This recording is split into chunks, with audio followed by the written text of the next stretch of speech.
Baik Bapak Ibu sekalian, kita sekarang sudah tiba di dalam kitab Ayub pasal 19.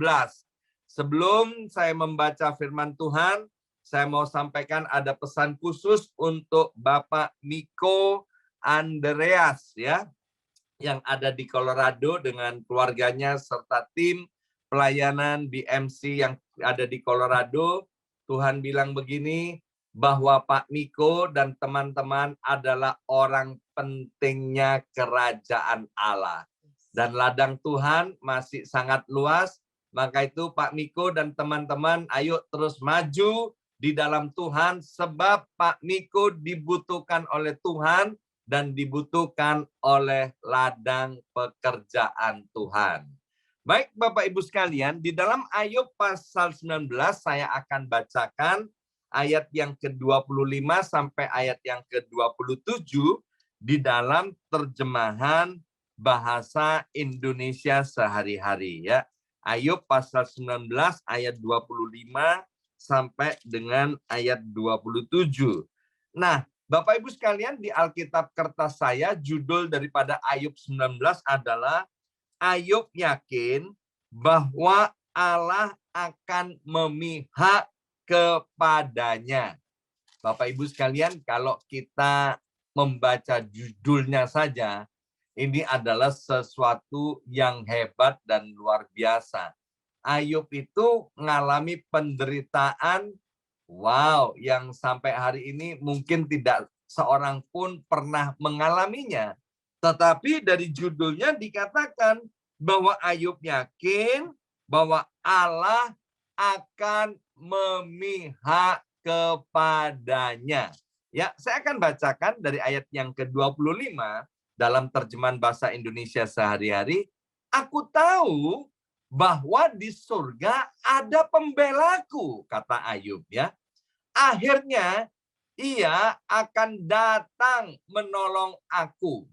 Meskipun kulitku luka-luka dan pecah, tapi selama aku bertubuh, akan kupandang Allah. Dengan mataku sendiri, dia akan kulihat, dan bagiku dia menjadi sahabat. Hatiku hancur katanya ya. Nah, Bapak Ibu sekalian, lihat luar biasa pernyataan Ayub ini dikatakan oleh Ayub ketika Ayub dalam keadaan tidak baik ya. Kalau kita ketemu dengan anak-anak Tuhan ya, dapat rumah baru, pekerjaan baru, gajinya naik, mobilnya baru, everything is going well, tubuhnya sehat, keluarganya aman ya, semuanya baik-baik, dan berkata bahwa Tuhan adalah sahabatku, aku akan terus memandang Tuhan Allah, sebab Tuhan adalah pembelaku. Itu gampang banget Bapak Ibu sekalian. Tapi lihat, Ayub ya dalam keadaan tidak baik. Dia bilang begini, meskipun kulitku luka-luka dan pecah, ya, aku akan tetap memandang Tuhan. Mengapa Ayub bisa bersikap seperti itu? Orang Indonesia punya pepatah begini, tak kenal maka tidak sayang, ya kan?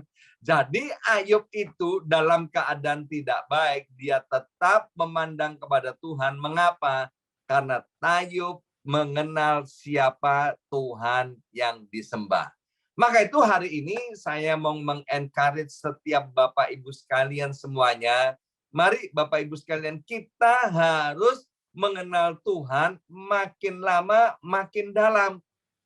Kalau kita mengenal Tuhan makin lama makin dalam, kita tahu bahwa Tuhan itu adalah Tuhan Allah yang maha baik, amat sangat luar biasa baik.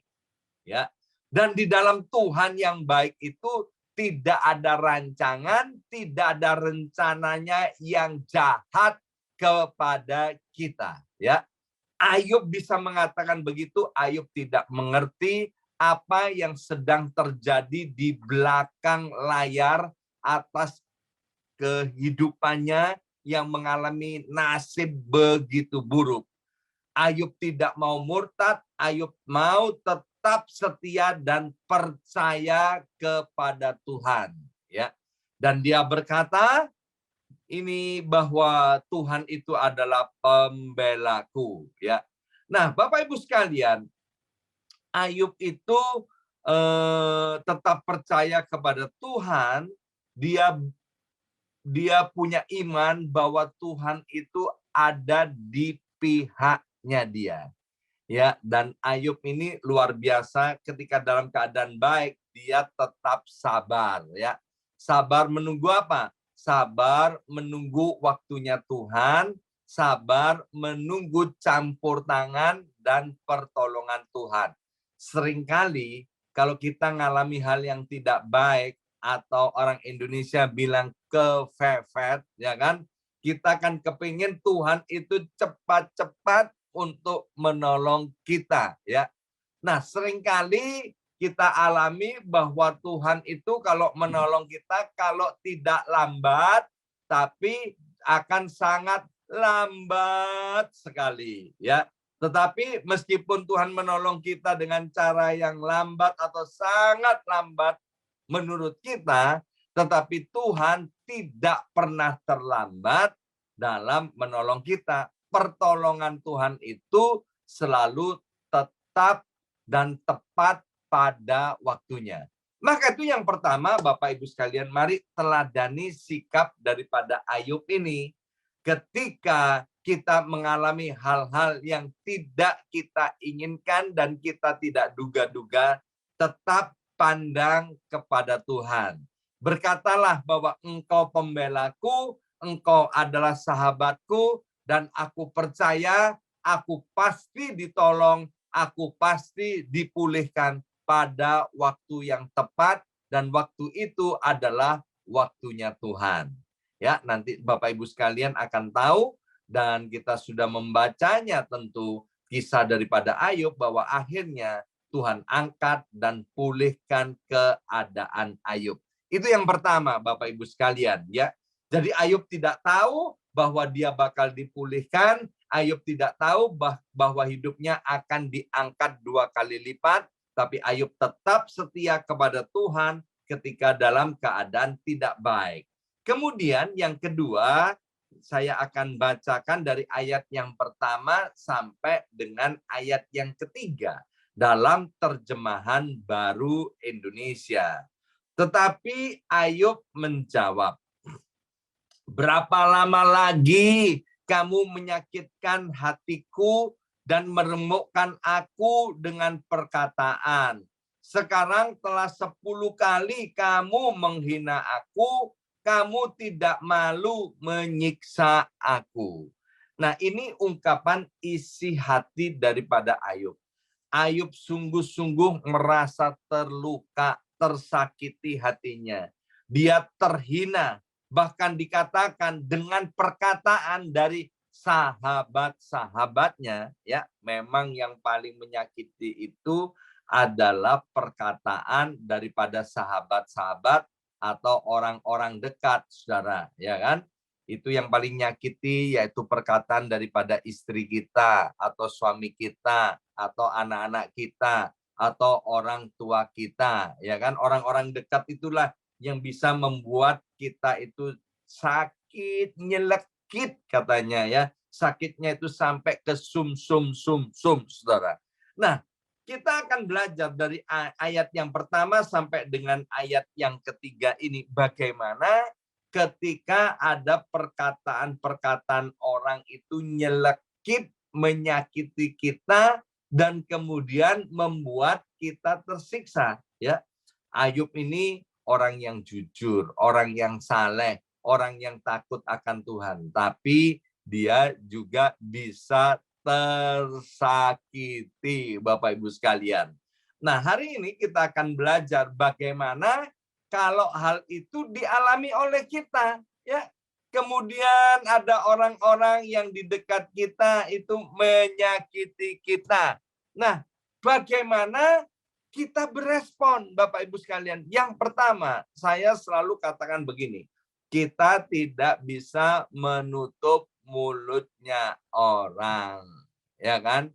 Yang bisa kita tutup adalah telinganya kita. Itu yang pertama, Bapak Ibu sekalian. Jadi kalau ada kata-kata yang nyelekit, bahkan Ayub mengatakan 10 kali, ya 10 kali dihitung itu sama Ayub, ya kan? 1, ya kan? 2, 3 sampai 10. Teman yang sama berkata-kata nyelekit 10 kali kepada Ayub. Dan Ayub merasa sangat tersakiti, ya. Maka itu yang pertama, kita ini tidak bisa menutup mulut orang lain, yang bisa kita tutup adalah telinga kita sendiri. Jadi kalau kita nggak suka, ya udah jangan didengerin. Wong nggak suka kok didengerin terus, ya. Itu yang pertama. Yang kedua, Bapak Ibu sekalian, kalau ada orang yang berkata-kata nyelekit, sebetulnya ya itulah saatnya untuk kita mengintrospeksi diri, mengkoreksi. Kadang-kadang di balik perkataan yang nyelekit itu, ya, itu tersirat suatu kebenaran. Sekali lagi, jangan dibalik ya, kata-kata nyelekit nanti ada kebenarannya. Tetapi Bapak Ibu sekalian, di dalam kata-kata yang nyelekit itu tolong diperhatikan.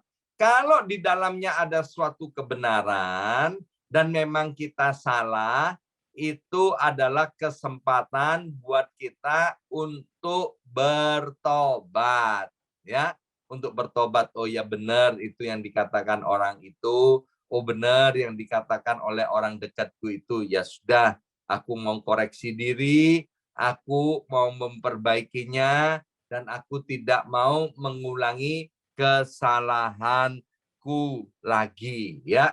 Jadi yang pertama, kita bisa menutup telinga kita terhadap perkataan-perkataan yang negatif, perkataan-perkataan yang nyelekit, perkataan-perkataan sampah, perkataan-perkataan yang tidak ada gunanya, perkataan-perkataan yang tidak membangun, perkataan-perkataan yang membuat kita lemah, ya kan? Itu yang pertama, Bapak Ibu sekalian. Yang kedua, kalau perkataan itu memang mengandung kebenaran, menegur kita, menempelak kita, ya itu bertobatlah. Dan yang ketiga, ya, kita harus berani membuktikan bahwa apa yang dikatakan oleh orang lain itu kepada kita tentang kita itu ternyata tidak benar, ya. Dibuktikan dengan apa? Dibuktikan dengan prestasi kita.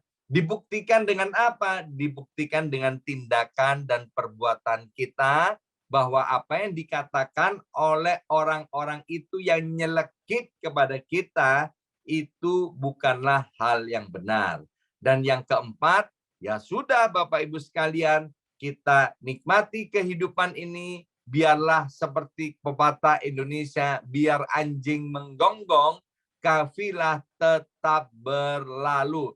Nikmati aja hidup ini, jangan sampai hidup kita ini dikontrol atau dipengaruhi oleh perkataan-perkataan negatif yang ada di sekeliling kita. Saya ini heran Bapak Ibu sekalian, kadang-kadang ada beberapa jemaat yang gampang dipengaruhi dengan hal-hal yang negatif, hal-hal yang jelek, suka niru hal-hal yang jelek. Saya nggak habis pikir, mengapa kok nggak niru hal-hal yang baik, hal-hal yang positif, hal-hal yang memberi semangat. Justru kok yang ditiru hal-hal yang tidak baik. Saya nggak habis pikir. Hidup ini adalah pilihan, maka itu Bapak Ibu sekalian, pilihlah hal yang baik, hal yang bijaksana, hal-hal yang berkenan di hadapan Tuhan. Hari ini kita sudah belajar dua hal. Yang pertama, apapun yang terjadi seperti pujian pada pagi hari ini, biarlah kita tetap cinta Tuhan untuk selama-lamanya.